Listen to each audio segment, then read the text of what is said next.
What's going on? Tywin here, bringing you Act 1 of Infinity Blade 3. This is the first mission you play with as Siris, right after the tutorial mission. I'm going to break this up into two videos, both about 15 minutes long. Otherwise, you're going to be sitting through like a 37-minute video. And I don't want to talk for that long, and I don't think you want to sit down for that long. Maybe you do. I don't know. But in this mission, we need to head to Larioth, Radriar's stronghold, where he presumably sent the data pad that we saw in the opening scene and at the end of Infinity Blade Redemption. He sent the data pad here so Siris would find it. As you can see, the graphics, very similar to Infinity Blade 2, but they look just more detailed and more polished than the second game, in my opinion. I'm playing right now on an iPhone 4S, and in a few days I'll be playing, of course, on an iPhone 5S.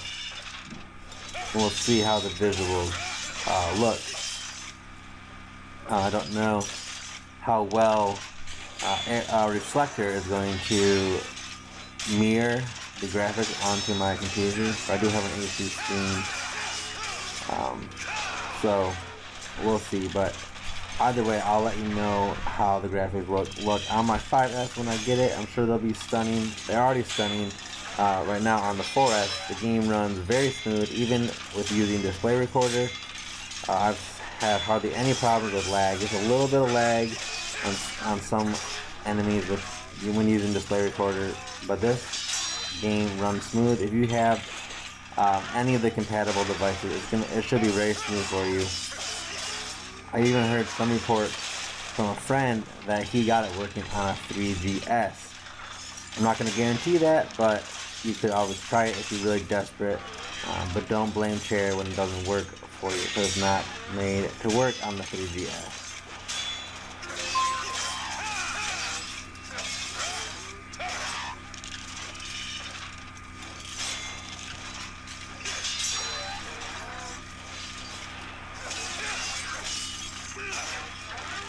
So right now this Titan is guarding the boat on which we need to get to Radriar's stronghold.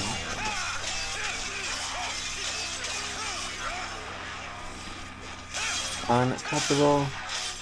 Finish the fight using light weapons without taking any damage using Siris.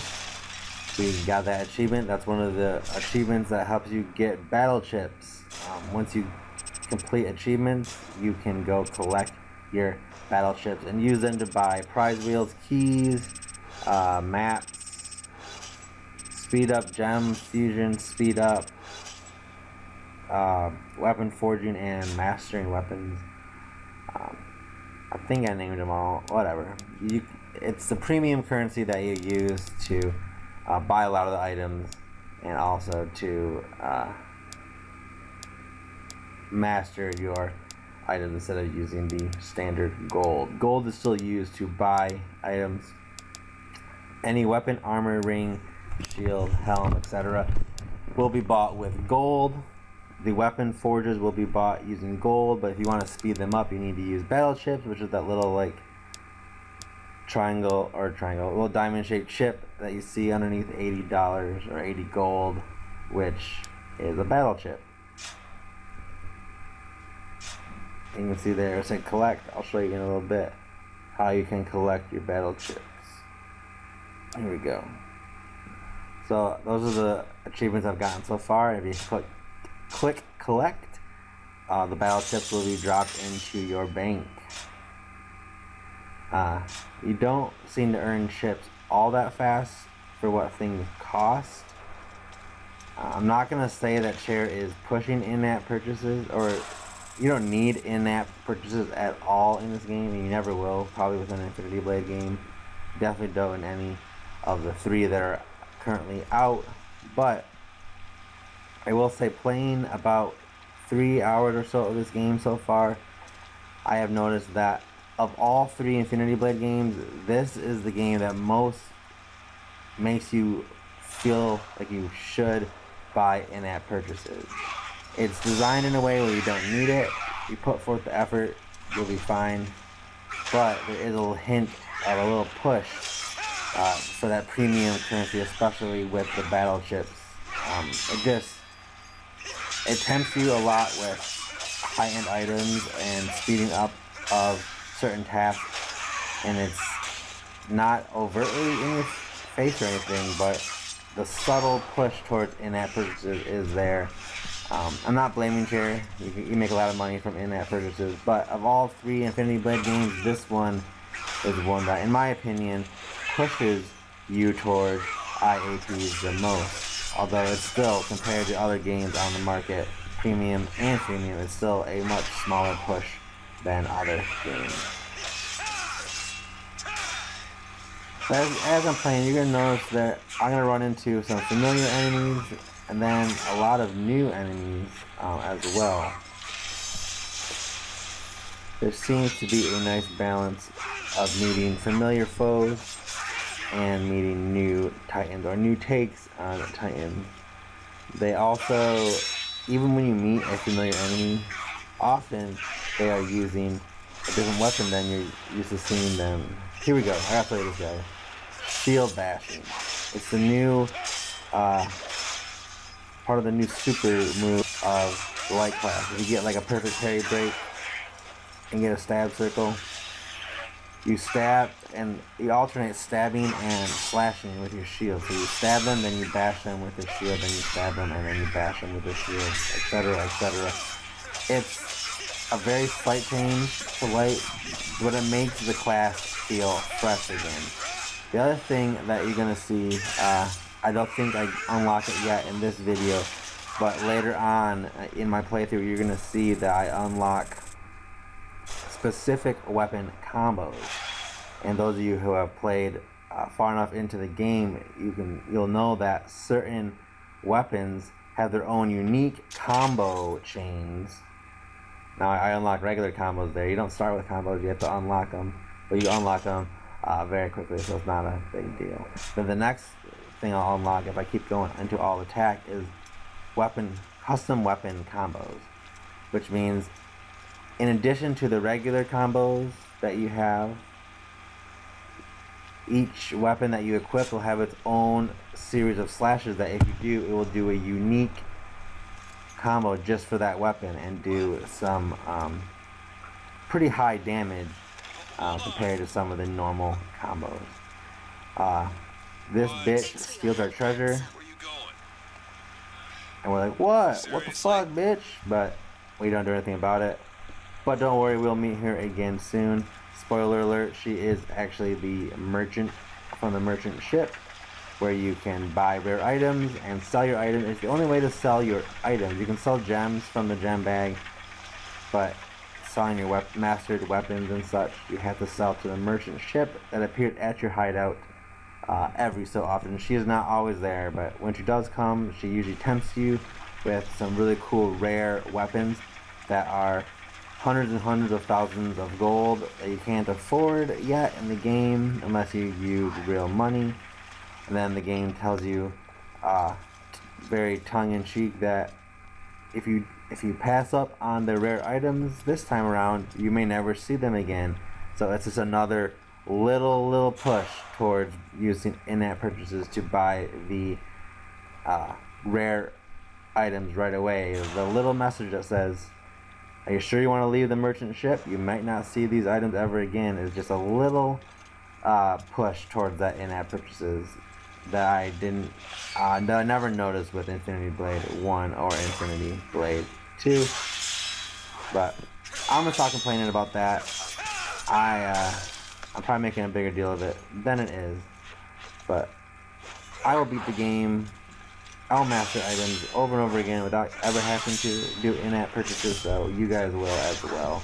But you can get that slight edge if you're rich and you want to spend money on in-game currency.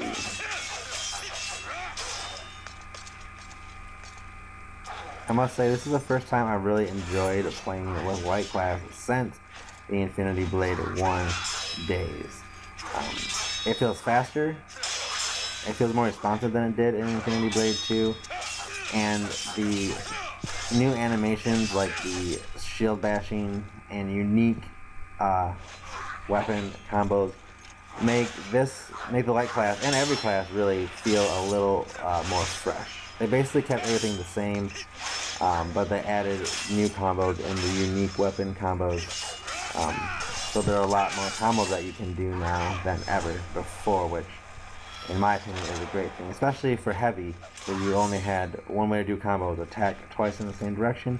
But now with the unique weapon combos, and you'll see once I start using heavy, I don't have enough money yet for a heavy weapon. You'll see some of the unique combos that I can do with the heavy weapon. Just adds a little variety to the heavy class that was sorely missing in Infinity Blade 2, but is now alive and well in Infinity Blade 1. You still are going to want to follow my tips from Infinity Blade 2, and I'll make more heavy weapon tip videos based on Infinity Blade 3, but you don't want to start your combo right away, as you will end your break window prematurely. But that is for another video. I will be making lots of how-tos for the staff and heavy, for the heavy weapons, the staff class for Issa, and just the straight up heavy weapons for Siris, since that is what I like to play with the most. And those of you who have been watching my channel from the beginning or for a while now know that I'm a self-proclaimed almost heavy master. I do heavy usually for the Infinity Blade Masters channel, and I like to do a lot of heavy tutorial videos on my channel to get people to see the potential of the heavy class.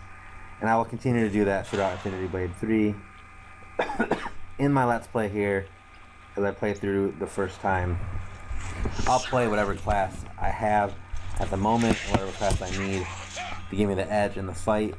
But once I get a hang of the game and I go through it once for you guys, I will start using more heavy and staff almost exclusively, because I know people expect that from me, and I expect that of myself, because I love playing with heavy. And the staff class, which you'll see in a couple videos from now, is a lot of fun. But I'm getting tired of talking. There's a couple minutes left in this video. I'm gonna just peace out, let you enjoy the game audio that I have. I will say I'm not gonna be able to get game audio every single video probably, but I definitely wanted to for the first few, because there's a lot of story that happens right in the beginning that I thought was important to have game audio. We snapped that fucker's neck, and he's down for the count. I am also down for the count. I'll be back soon with another video. Enjoy the rest of this video, and of course, like, subscribe, favorite, all that shit, and I'll see you next time. Peace.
Thanks for watching. Remember to subscribe for great iOS gaming content and to follow me on Twitter.